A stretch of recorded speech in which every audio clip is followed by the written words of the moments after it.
Let's look at the future of the ANC in the Western Cape, of course, as leaders of the party descend on Cape Town, mobilizing communities ahead of the January 8th statement rally that's going to take place this coming weekend.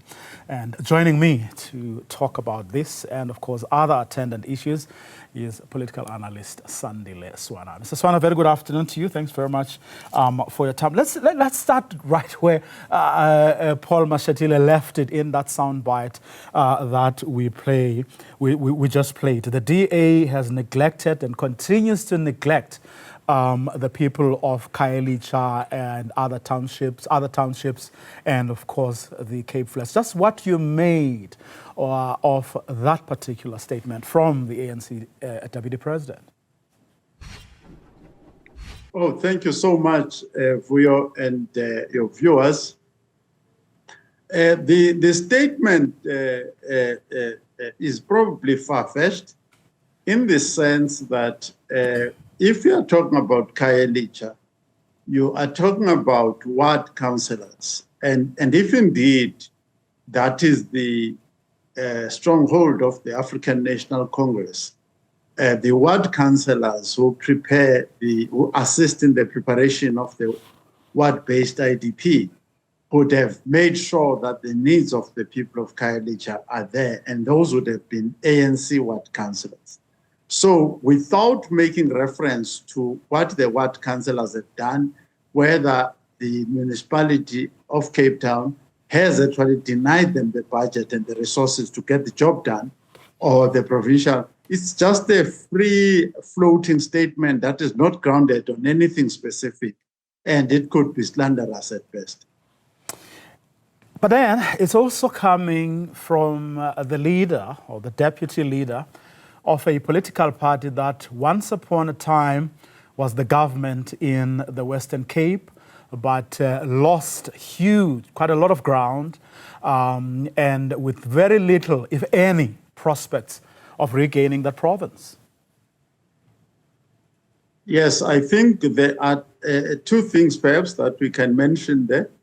The first one being that the DA has won the province of the Western Cape with a clear majority for the past 3 elections, including the 2024 election. The score that the DA has achieved has never been achieved by the ANC. I think if I look at the figures, the highest that I can see here in front of me is 46.28 in 2004. The DA has been above 50% for the past 3 elections. The second thing to consider is that in a lot of the municipalities and the wards across the entire Republic of South Africa that are controlled by the African National Congress, the service delivery to the black community is appalling. It is very, very bad and totally unacceptable. So again, Mashatile is going there and not showing us an example to say, here are the municipalities that we are running, for instance, the city of Johannesburg. When we look at the wards that we run there, this is the performance. If I compare to Khayelitsha, for instance, Alexander Township to Khayelitsha, how do the two compare?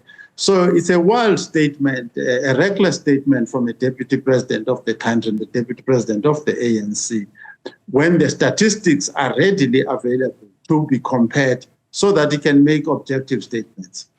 And that is a problem, isn't it? Because he made it sound as though the ANC is there or will be making concerted efforts to help the people of Khayelitsha because the DA has actually failed them, as though, as you point out, elsewhere in the country, the ANC is doing very, very well. And what's a bit, perhaps, or should be a bit concerning about this, or I don't know what you would want to read into this. Paul Mashatile would have been part of a meeting yesterday that discussed the ANC National Executive Committee's statement, which in essence is what the January statement we've been told year in and year out is about. The ANC NEC sits, discusses what to put into that statement, the message that they would want to pass. And I'm wondering whether what he had to say at the first public engagement he had is what the president of the ANC is going to say more specifically to the people of the Western Cape on Saturday. Yeah, the ANC, so maybe let's start by saying at face value is probably off on a tangent. Number two, what I would expect the state president to say, which I think every serious political party is going to be saying and doing, is that you cannot run around making disconnected statements. What I mean by that is that you need to have full information and full representation, active representation on a VD, voting district by voting district, ward by ward, so that you know what is lacking in each voting district, you know what needs to be done in each ward, all of that detail, and you have the correct people there. Because to the extent that we're talking about the African National Congress, that's exactly the problem that they have. The organizational work of making sure that at the smallest unit, which is the voting district and the branch, they have the strongest people who can actually make sure that the needs of the people are understood, articulated, and go into the budgets and plans of the government in that area. That work has not been done for a very long time. And in the Western Cape, the ANC has been extraordinarily weak for a very, very long time.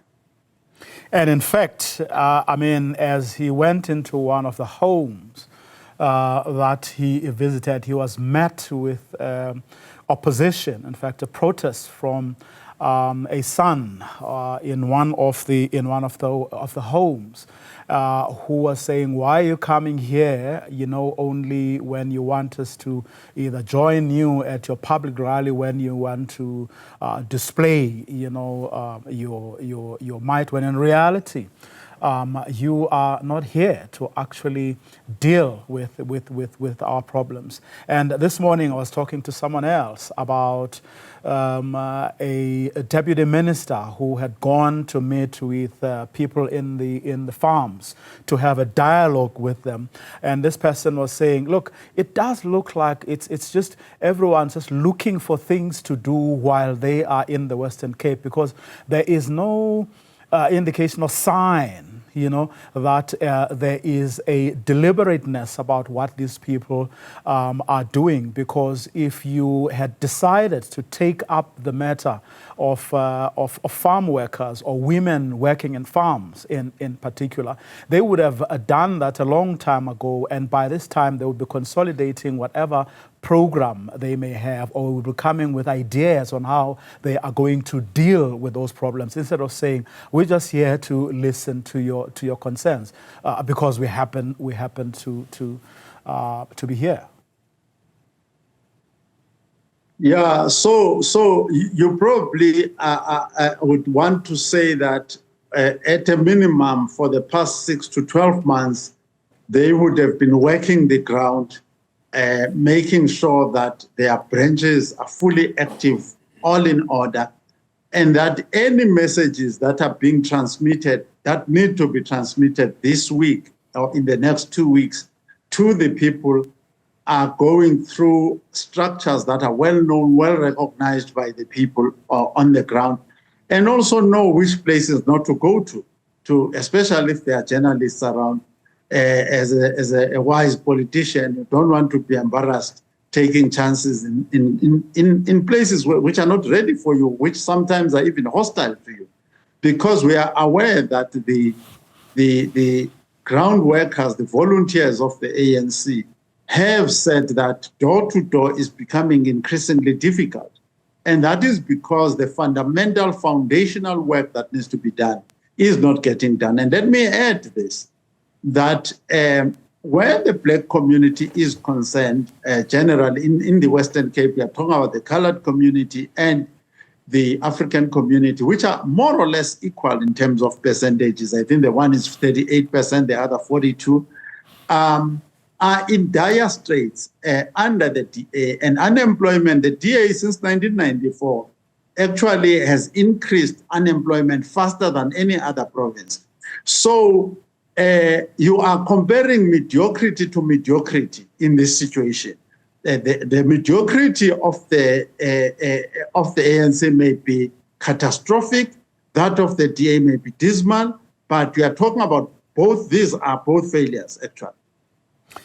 You know, the ANC Deputy President's message, comments rather, where we started about the DA's neglect of your Khayelitsha's, Guguletus, and Langers, reminded me of statements made by the party's president yesterday at that commemorative event where they were remembering Joe Slovo, the leader of the SACP and the first housing minister post 1994. After the 1994 elections, where there again he blamed the ANC's misfortunes on the parties that grew out of the ANC.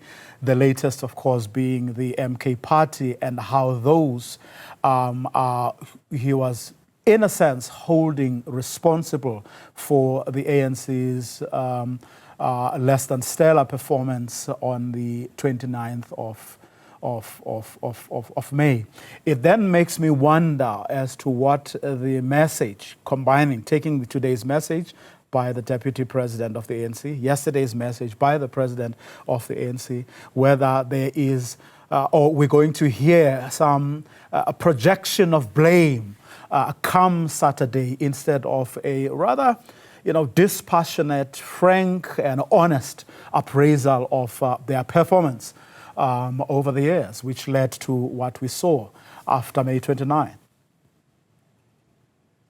Yes, unfortunately, I do not expect any serious and objective statement to come from the president. If the president wanted to talk about factionalism in the African National Congress, the state president, Cyril Ramaphosa, and Jacob Zuma, both of them, at times working together, at times working against each other, have actually done more to actually dissolve the ANC than anybody else. He had a hand, Ramaphosa had a hand in the formation of the EFF. Ramaphosa was number 30 on the slate that won the Polokwane conference, and the latest, which is the MK party, came out of a conflict between the two culprits, being Ramaphosa and Jacob Zuma themselves, the two of them. So that is there, but the problem of the African National Congress, if we put aside the issue of the factions, which Ramaphosa and Zuma are the chief architects of these factions, the problem is that ANC people in government, with budgets available, equipment available, everything available, the job never gets done. That's for sure. They never get done. They don't even know how to run a proper branch of the ANC, which is why the ANC is weak and the government they run is also weak, a non-performing government. And that's the thing that he needed to say, even in their own quiet meetings, their own conferences, not to go and shout about that in a stadium. When you are fixing and cleaning house, you need to go and fix and clean house and talk about things that are strategic at the stadium. But know that the nuts and bolts, the operational stuff is strong and it can work. The ANC is a toothless dog as we speak today. These are questions we've been asking over and over again, especially after the elections. What is at the heart, though, of the problem? Because you would have thought that, we know the results of the elections and where they have put the ANC. It is now busy fighting with its ally, the SACP, which has declared that it wants to contest election on their own, but that's another subject for another debate. But again, as I think we continue to grapple with these issues precisely because nothing is static. Is it because they are being dishonest, hence the propensity to fudge issues, confuse, or blame this one today, blame someone else tomorrow? Could it be because they lack the tools, or the capacity to analyze things and give them their proper perspective? Or is it denial, in the hope that with time people forget and maybe, for whatever reason would again find a reason to rally behind the oldest liberation movement? Have you been able to put a finger on it? I've met some of the top professors in the country who have had an opportunity to act as advisors to the state. Many of them no longer want to do that job because you're going to try and give advice and it is never heeded at all. Nobody pays any attention to that. So we cannot say there's been a shortage of advice to Jacob Zuma or to Cyril Ramaphosa, specifically those two, in this period. They've received the advice from the best South Africans and they've not used it. The other problem so the second one is that when you are a leader, you must lead with conviction. In other words, you need to be 100% committed to say, I would rather lose an eye or lose whatever I can lose in my life. This thing is going to get done. So what you don't see is a political and moral conviction, a commitment to get the thing done. But that is what you don't see. What you do see is personal ambition. I think on the one hand, Cyril wants to hold on to the seat of the presidency regardless of performance because he's been underperforming as the deputy president. He's been worse as a president, but he wants to hold on to that position using anybody he can use and blaming any other person he can blame. Zuma is using any method that he can to try and regain power in South Africa. So it's all about them. You cannot expect something that will benefit an ordinary South African out of these two gentlemen. It's not possible because it's about them. It's egotistical. Sandile Swana, thank you very much for your time and insights. Really appreciate it.